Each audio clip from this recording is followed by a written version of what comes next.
Түлкі мен қораз. Парсы ертегісі.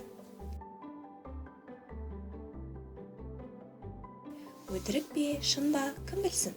Әйтеуір қартайған бір қораз өмір сүріпті.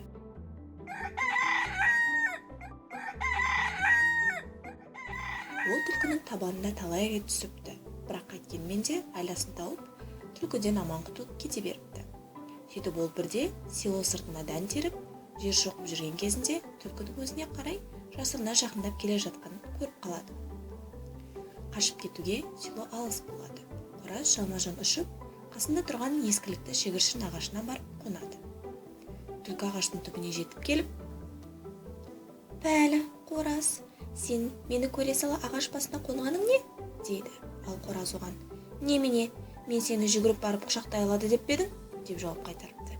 «Әрине, сен шынымен ештеңе білмейсің бе? Падишах барлық көшелер мен базарларға жыршыларын жіберіп, оларға менің бүкіл мемлекетімдегі бірде-бір тірі пенде, бірде-бір аң әлсізді жәбірлемейтін болады.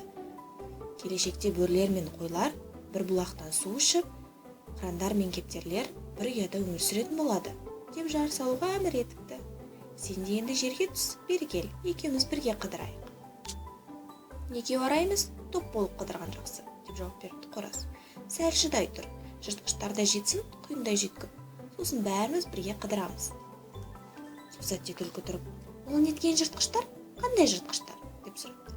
«Бөрілерге ұқсайды, құлақтары да, құйрықтары да ұзындау көрінеді. Мүмкін олар бөрі басар иттер шығар?» «Сірә, солай болар».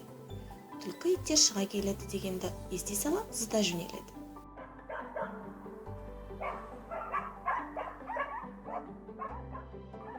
Ал қораз: «Сен неге қашасың?» деп соңын айқайлай қуады. «Менің иттермен істес болғым келмейді. Сен падишах барлық жыртқыштарға әлсіздерді жәбірлемеңдер деп әмір етті дегенің қайда? Өйткені ол кезде иттер дала кезіп кеткен еді. Шахтың нұсқауын естімеген болар. Олар менің етімді талап жейді». Түлкі осылай деп ғайып болыпты.